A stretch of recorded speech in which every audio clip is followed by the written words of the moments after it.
paz do Senhor Jesus, quero deixar uma palavra ao seu coração, quero ler no Evangelho de João, no capítulo 1, no verso 14. Capítulo 1, versículo 14 do Evangelho de João, diz o seguinte: E o Verbo se fez carne e habitou entre nós, e vimos a sua glória, como a glória do unigênito do Pai, cheio de graça e de verdade.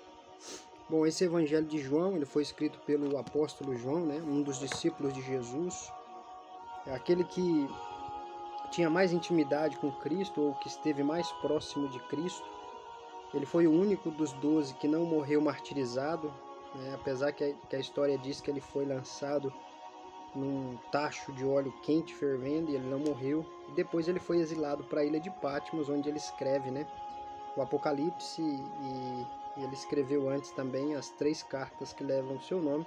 O Evangelho de João, ele é classificado diferente dos demais evangelhos, né? Porque o de Mateus foi escrito para os judeus, Marcos para os romanos e Lucas para os gregos, né? E o Evangelho de João, ele é um evangelho diferente desses semelhantes, desses 3 que são chamados sinóticos, né? Mateus, Marcos e Lucas, para povos diferentes, né? Mas no Evangelho de João não. Ele tem algumas peculiaridades que às vezes os outros não têm. Jesus ele se intitula, né, o pão da vida, a água da vida, a videira, o bom pastor, a porta. Então, existem alguns, a oração de Jesus, né, no capítulo 17. Então existem várias instruções interessantes ali a partir do capítulo 13.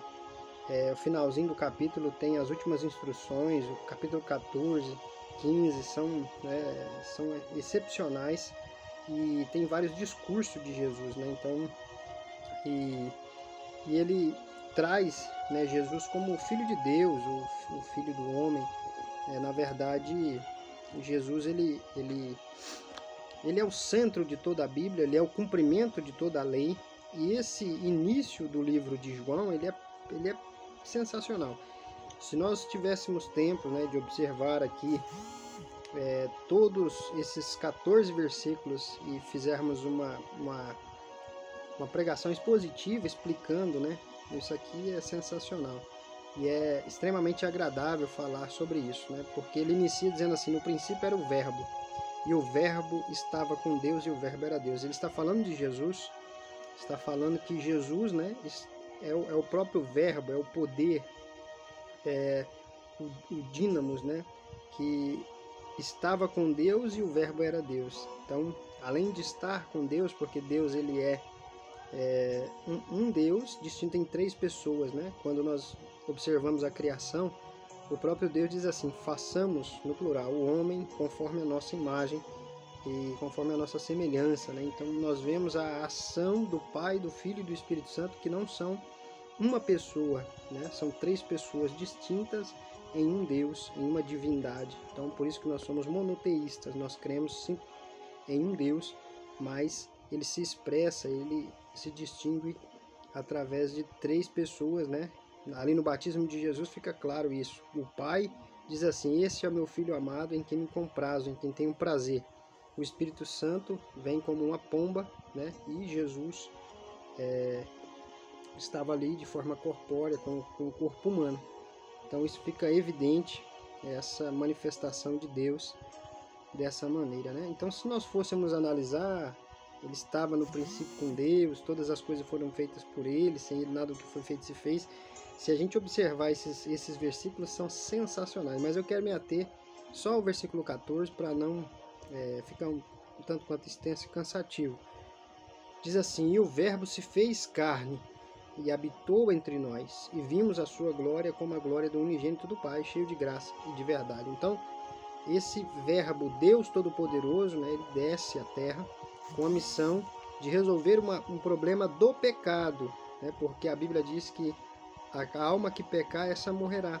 Então, automaticamente, quando o homem peca e desobedece a Deus, ele tem o pecado herdado, né, na verdade, o pecado original de Adão, e a partir daquele momento o homem caiu, o homem fraquejou, e todos os demais homens, a partir daquele momento, né, da concepção natural, ele já tinha um defeito, né, assim se a gente pode dizer, que é o pecado e a tendência em desagradar a Deus, em satisfazer os próprios desejos, distante, né, de obedecer a palavra de Deus. E isso fica evidente quando na primeira família Caim mata o seu irmão Abel.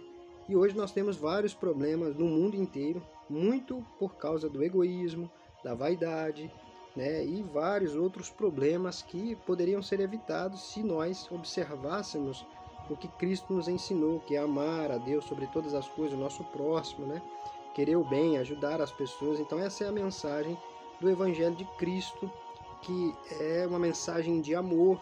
E infelizmente as pessoas são egoístas, são egocêntricas, querem só o benefício próprio, principalmente o brasileiro, né? Tem um jeitinho brasileiro de sempre se beneficiar e o outro que se enrole, né?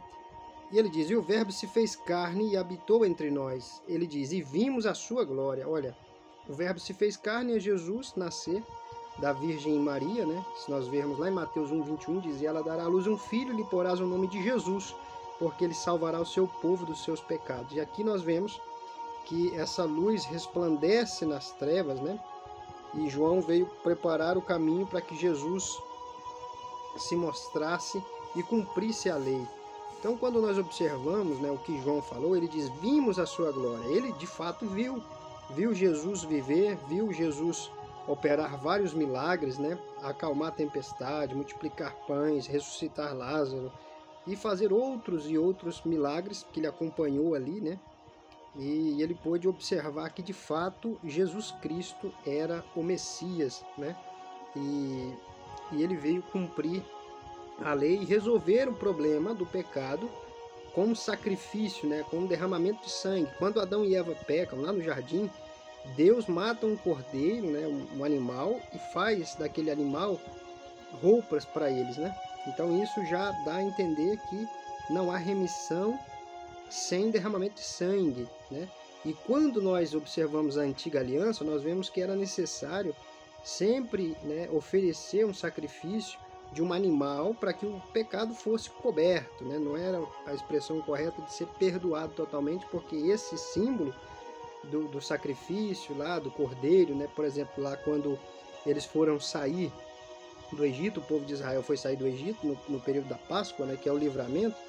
Então o povo israelita tinha que matar um cordeiro e passar o sangue no umbral da porta, no portal, né? E aquele sangue daquele cordeiro simboliza o sangue de Cristo, que hoje nos purifica de todo pecado, e aquele que crê em Jesus, ele tem os seus pecados perdoados e ele é justificado pela fé em Cristo, né? E ele foi regenerado, transformado para viver uma vida santa na presença de Deus, obedecendo os princípios da palavra de Deus e para a glória de Deus, né? Ele diz, vimos a sua glória como a glória do unigênito do Pai.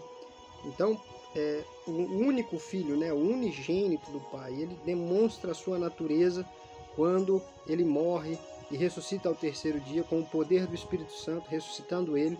Ele provou o seu poder quando ressuscita Lázaro, quando interfere, né, de forma poderosa na natureza com o poder de Deus, cumprindo, né, porque ele veio, como diz em Isaías 61 lá, eis que o Espírito do Senhor está sobre mim, porque me ungiu para pregar boas novas aos oprimidos, libertar os cativos, né, curar os enfermos. Então esse foi o ministério de Jesus. Então, para terminar, para não ficar tão extenso e cansativo, cheio de graça e de verdade. Eles puderam observar a glória de Deus como unigênito do Pai, como aquele que veio para resolver o problema. Ele morreu substitutivamente, substituindo nós todos os seres humanos, né? Porque o sacrifício de Jesus nos dá a oportunidade de sermos santificados, e por esse sacrifício nós somos comprados por Deus, né? Nós fomos comprados por preço de sangue, e esse sacrifício resolve o problema do pecado, que nenhum ser humano consegue viver sem pecado. A Bíblia diz que todos pecaram e destituídos estão da glória de Deus. Mas quando nós cremos em Cristo, né, pela fé nós somos salvos em Cristo Jesus e somos essa justiça imputada a nós, porque nós cremos em Cristo e vivemos para Ele de acordo com a sua vontade, né? E ele diz, cheio de graça e de verdade. Então Jesus ele foi, quando esteve na terra, cheio de graça, e ele é a própria verdade, que ele veio pregar a verdade. Então, que Deus abençoe a sua vida, em nome de Jesus.